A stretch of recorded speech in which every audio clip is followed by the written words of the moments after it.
Limitations of Rutherford क्या होता है। रदरफोर्ड की जो लिमिटेशंस थी हमने डिस्कस किया था, जहां पे सीखा था हम लोगों ने कि रदरफोर्ड एक्सप्लेन नहीं कर पाए थे स्टेबिलिटी ऑफ एन एटम। लिख सकते हो क्या, he could not explain, he could not explain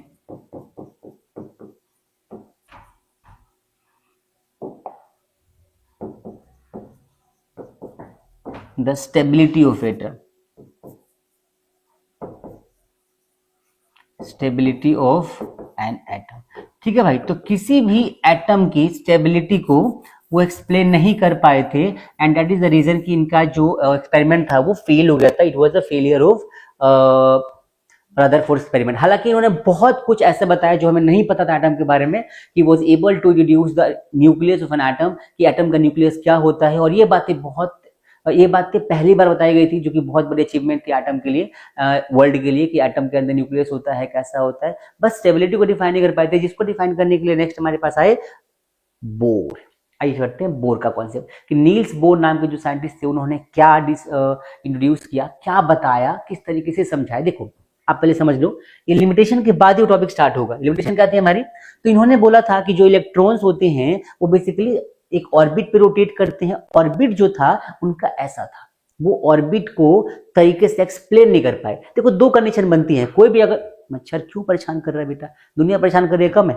एक एटम, एक इलेक्ट्रॉन है जो एटम में रोटेट कर रहा है, मतलब एटम में इलेक्ट्रॉन बेसिकली क्या होते हैं कि न्यूक्लियस की सराउंडिंग्स ऑर्बिट में रिवॉल्व करते हैं। अब जो इलेक्ट्रॉन रिवॉल्व कर रहा है, इस वाले स्ट्रक्चर के अकॉर्डिंग दो कंडीशन बन सकती है, या तो इलेक्ट्रॉन यहां से बाहर निकल जाएगा, या इलेक्ट्रॉन दोबारा अगर एनर्जी को रेडिएट करता है तो सेंटर में आके गिर जाएगा। न्यूक्लियस में आकर अगर इलेक्ट्रॉन गिरता है तब भी हमारा जो एटम अनस्टेबल हो जाएगा, क्योंकि साइज छोटा हो जाएगा उसका बहुत, और न्यूक्लियस में इलेक्ट्रॉन गया तो पूरा का पूरा न्यूक्लियर का स्ट्रक्चर चेंज हो जाएगा, पॉजिटिव चार्ज होते हैं, न्यूट्रलाइज हो जाएंगे, तो अनस्टेबल हो जाएगा हमारा एटम।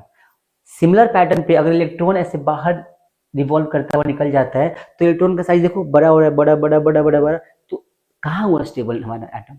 एटम स्टेबल मतलब क्या होता है कि जिस साइज का एटम है उस साइज का है। मान लो मेरे पास पेन है, इस पेन के अंदर बहुत सारे एटम्स है। अब ये जो एटम है क्या इसका साइज चेंज कर रहा है, नहीं कर रहा। एटम अपना साइज अगर बार बार चेंज करेगा, छोटा करेगा, बड़ा करेगा, तो मटेरियल का साइज भी तो छोटा बड़ा होगा। एंड मूवी देखी नहीं क्या आपने, एंड में क्या होता है, कभी भी हम साइज को छोटा कर सकते हैं, बड़ा कर सकते हैं। सूट ऐसा बनाया जाता है उसमें, तो सूट जो होता है वो एटॉमिक लेवल पे काम करा गया होता है सूट के ऊपर। यहाँ पर भी अगर ऐसा होता है तो एटम अपना साइज बार बार छोटा बड़ा करता रहेगा, लेकिन ऐसा नहीं होता है। रीजन क्या हो गया कि एटम स्टेबल है, जहां पर है जिस साइज का है उस साइज का ही है, चेंज नहीं करा अपने साइज को। पर इसमें ऐसा नहीं हो रहा था, लेकिन इलेक्ट्रॉन अपने ऑर्बिट को बार बार से बड़ा करता जाएगा तो साइज एटम का बढ़ता चला जाएगा। That is instability of an atom. आई बात समझ में। इसी चीज को ओवरकम किया, ठीक किया किसने, रदरफोर्ड ने, सॉरी नील्स बोहर ने। क्या किया उन्होंने, तो नील्स बोहर ने कुछ बातें बताई, ठीक है। वो सबसे पहली बात क्या थी, पहली बात क्या थी भाई, क्वांटम कंडीशन, जो कि बहुत इंपॉर्टेंट है। Bohr's quantization condition of N angular momentum. अब एक क्वांटम कंडीशन क्या होता है बोले समझो आप। क्वांटम कंडीशन, सबसे पहली बात आप ये समझो भाई कि क्वांटम कंडीशन का मतलब होता क्या है, ये कंडीशन क्या है। तो सबसे पहली बात ये होती है कि इन्होंने ये बात बताई कि कोई भी एक इलेक्ट्रॉन है, अगर वो अपने ऑर्बिट में रिवॉल्व कर रहा है तो फिक्स एनर्जी के साथ रिवॉल्व करेगा, उसकी एनर्जी ना तो बढ़ेगी ना घटेगी। सुनना, कोई भी इलेक्ट्रॉन किसी ऑर्बिट में अगर वो रिवॉल्व करता है, किसी ऑर्बिट में अगर वो घूम रहा है तो क्या करेगा, फिक्स्ड एनर्जी होगी, और क्या होगा, सबसे इंपॉर्टेंट बात, फिक्स्ड ऑर्बिट भी होगा। फिक्स्ड एनर्जी और फिक्स्ड ऑर्बिट, ये बात पहले आप समझ लो।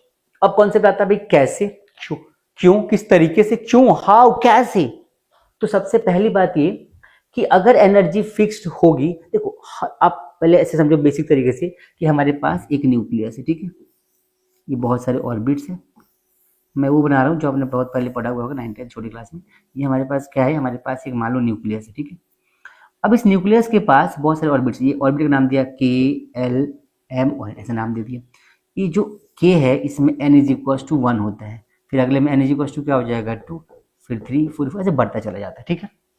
अब इन्होंने ये बात बताई कि कोई भी एक एटम है, कोई भी एक इलेक्ट्रॉन है, वो इलेक्ट्रॉन अपने एक फिक्स्ड, इसको हम बोलते हैं ऑर्बिट, क्या बोलते हैं इसको, ऑर्बिट, ठीक है, इसको एनर्जी लेवल भी बोलते हैं। कैसे लिख रहा हूँ, सही लिखते हैं ना, क्या बोलते हैं इसको, एनर्जी लेवल।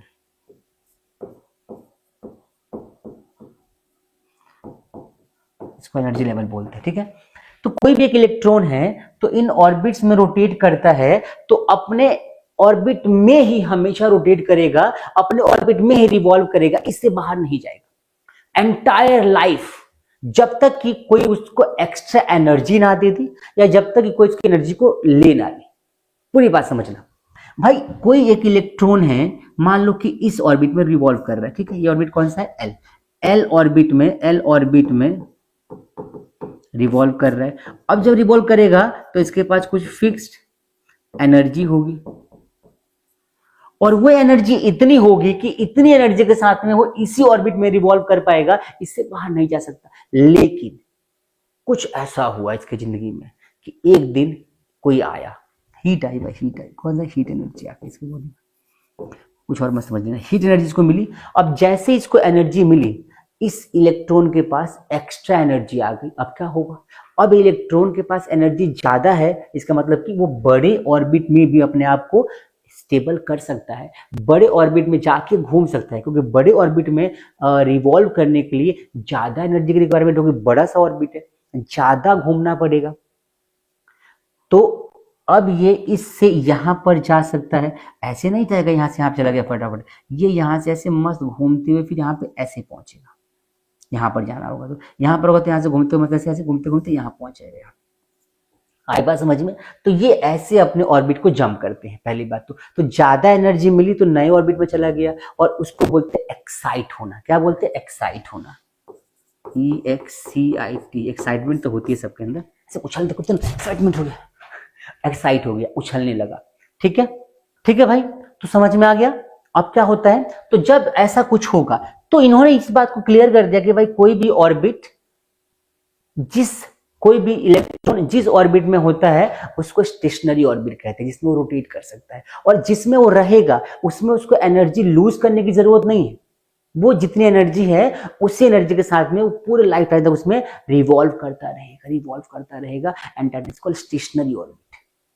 अब उसकी कंडीशन होती है, उसकी क्या कंडीशन होती है, तो उसी को बोलते हैं क्या, उसको बोलते हैं क्या, क्वांटाइजेशन कंडीशन। क्या बोलते हैं भाई, क्वांटाइजेशन कंडीशन। की कोई भी एटम, कोई भी इलेक्ट्रॉन अगर अपने फिक्स ऑर्बिट में है तो उसको h बाई लिखा है ना, h/2π के मतलब इंटीग्रल मल्टीपल होना चाहिए। जिस ऑर्बिट में हो उस ऑर्बिट के इंटीग्रल मल्टीपल ऑफ h/2π के बराबर होना जरूरी है। अभी क्या होता है, कैसे आता है, डिस्कस करते हैं, ध्यान से देखो, ठीक है। इतना समझ में आ गया। तो क्या बोला है भाई कि according to Bohr's quantization condition angular momentum,